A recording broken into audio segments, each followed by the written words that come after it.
Mtazamaji, karibu sana katika chaneli hii ya Maisha na Simulizi. Kama ndo mara yako ya kwanza na kukaribisha, lakini vile vile nikwambie tu kwamba chaneli hii ya Maisha na Simulizi ni chaneli ambayo tunakuwa tunasimulia simulizi za Biblia na kuangalia namna gani basi simulizi hizo ambazo zinaweza zinavyofanya kazi katika maisha yetu. Tunajifunza, tunaamini kabisa simulizi za Biblia ni mafundisho ya kweli kwetu, na vile vile zinaelezea maisha yetu ya kila siku, lakini ni sehemu mojawapo ya kuruhusu neno la Mungu liweze kufanya kazi katika maisha yetu, hasa katika kutubadilisha.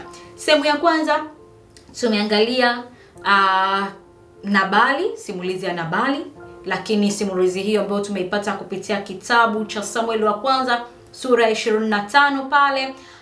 Tukaja sehemu ya pili tukaangalia Abigaili, mwanamke shupavu kabisa aliyesimama katika nafasi yake, na kuna vitu ambavyo tumeweza kujifunza katika maisha yetu kila siku, ni vitu gani ambavyo tunaweza tukavifanya. Lakini sehemu ya tatu leo hii tunaangalia namna gani hasira inaweza ikampata mtu yoyote, hata kama ni mtu wa Mungu. Karibu sana.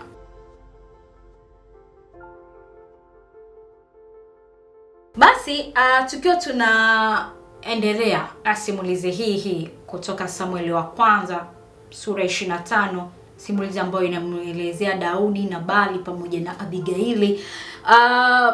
Tumeweza kuona simulizi hii kwa sehemu kubwa tu, na leo hii nikaona sio mbaya tuweze kuangalia kwamba hasira huweza kumpata mtu yoyote. Tunaona Daudi alikuwa ni mtu wa Mungu, alichaguliwa. Ni wakati ambao alikuwa amekimbia kutoka kwa Sauli, akawa anaishi jangwani. Alikuwa tayari ameshachaguliwa. Roho Mungu yuko juu yake, anafanya kazi juu yake. Lakini pale ambapo Nabali akamjibu vibaya kupitia kwa vijana wake, hasira ikawaka ndani yake. Akasimama yeye kama yeye na akasema nitaenda kulipiza kisasi.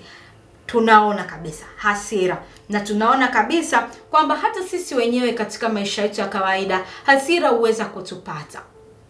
Maisha ya kawaida, mtumishi wa Mungu hasira inaweza ikampata.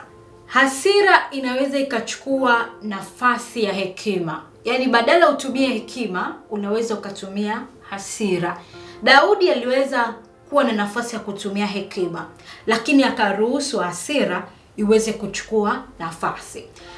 Asingekuwa Abigaili, ina maana kwamba kipindi kilichopita nikasema yamkini simulizi hii ingekuwa kwa wakati mwingine, yani ingekuwa kwa nafasi nyingine, sio hii. Lakini Abigaili badala ya kwenda na yeye kwa hasira kusema okay sawa aje nini, lakini akatumia nini? Hekima yake. Unaweza ukawa na hasira kazini, ni mtu wa Mungu, lakini hasira inakupata ukiwa eneo lako la kazi. Unachagua vipi kuidhibiti hasira yako? Cha kwanza, hasira pia inaweza ikakupata kwenye ndoa yako. Tunasema unaolewa wakati humjui huyu mtu, humfahamu huyu mtu kwa asilimia zote. Unaingia ndani ndio unakuta mke wako labda anagubu, mke wako mchafu, au mume wako. Hivi vitu vina apply kwa wote. Kwa namna yote ana tabia mbaya ambayo wewe uifurahii, na tabia ile inaweza ikawa inakupa hasira ya mara kwa mara. Unaidhibiti vipi hasira kwenye familia? Wewe ni mtu wa Mungu, tunamzungumzia mtu wa Mungu, lakini unapata hasira kwenye familia, watoto, ndugu, jamaa, marafiki zako ambao unaona hawa ni kama sehemu yangu ya familia. Hasira kwenye mitandao ya kijamii, tuna post vitu mbalimbali. Unakuta mtu anakuja ana comment kitu ambacho kinaamsha hasira yako. Unajikuta tu wakati mwingine unajibu vitu vya ajabu. Mtu anasema wewe si ni mtu wa Mungu. Hasira inapokuja haikuulizi wewe ni nani, inampata mtu yoyote. Nataka tufahamu katika maisha yetu ya kila siku tunakutana na watu mbalimbali, watu wa Mungu. Unaweza mtu akasema wewe si ni mtu wa Mungu. Hasira inampata mtu yoyote. Lakini lazima tujifunze kutuliza hasira zetu. Tunazituliza vipi hasira zetu? Kwanza unabidi utambue hasira kwamba mimi nina hasira. Sidhani kama hasira ni dhambi. Lakini matokeo, yani kupatwa na hasira, sidhani kama ni dhambi. Ila yale matokeo baada ya hasira ndio dhambi. Kwa mfano, Daudi alipatwa na hasira. Angeenda kufanya kisasi kwa Nabali na familia yake. Hile ndio ingekuwa dhambi, kwa sababu pale angekuwa tayari amemwaga damu, na angemwaga pia damu ambazo zingine hazina hatia, zilikuwa hazijui. Abigaili, familia yake zilikuwa hata zijui Nabali amefanya nini. Lakini tunasema tambua hasira kabla haijaleta madhara. Usiruhusu hasira yako ikaleta madhara. Jifunze kusimama kabla ya kujibu. Jisimamie mwenyewe. Unaweza ukanyamaza, unaweza kuondoka katika hilo eneo. Mwingine akipatwa na hasira anachukua simu pale anaanza kujibu message. Subiri hata nikoma.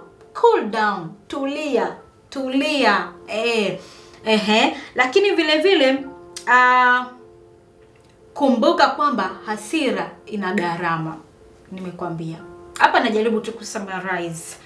Hasira ina gharama. Daudi angeenda kufanya maasi kwa Abigaili na familia yake na Nabali, gharama kubwa angeipata, kumwaga damu zisizo na hatia. Ndipo Abigaili alipomwambia Daudi, unataka umwage damu kupitia mkono wako wewe mwenyewe kwa sababu tu ya huyu mwanaume mjinga? Gharama, ujue hilo. Unaweza kupitia hasira yako, gharama unaweza ukaipata. Heshima yako kupotea. Heshima, ukatoa tusi kubwa. Hilo tusi linaweza likakugharimu maisha yako yote. Mtu akasema huyu nilikuwa ninamheshimu sana, lakini siku moja alivyotukana heshima yangu ikaisha. Lakini vile vile mimi nihitimishe kwa siku hii ya leo kukwambia tu kwamba kupitia hasira yako inaweza ikakugharimu, ukajutia, ukajilaumu baadaye pale hasira inapopoa sasa. Kwa sababu hasira inakuja kwa muda, lakini huwa inapoa. Haijalishi siku nzima, siku 2, siku 3, lakini nikwambie tu hasira huwa inapoa. Pale inapopoa sasa utaanza kujilaumu wewe mwenyewe na kusema ningejua. Majuto ni mjukuu. Ningejua ningefanya hivi, ningejua ningetenda hivi, ningejua nisingefanya hivi. Lakini yote kwa yote tunaangalia tu leo hii hasira umpata yoyote. Hasira umpata hata mtu wa Mungu. Kama tulivyoweza kuona, Daudi alichaguliwa na Mungu, akapakwa mafuta na mtumishi wa Mungu, nabii wa Mungu Samuel, lakini mwisho wa siku hasira ikampata. Hata wewe mtu wa Mungu, hasira inaweza ikakupata. Lakini ni namna gani ambavyo unaweza ukadili na hiyo hasira yako ni jambo lingine. Jitulize, tulia, usiharakishe. Nimeshakwambia mambo kadhaa hapo ambayo pia yanaweza kukufanya, lakini yote kwa yote mtafute sana Mungu wako. Wanakwambia mjue sana Mungu ili uwe na amani. Mpaka hapo mimi nitakuwa sina la ziada kwa siku hii ya leo. Nikukaribisha tena wakati mwingine. Usiache kufollow, kusubscribe, kushare na kulike. Langu jina ni Dorcas Safieli.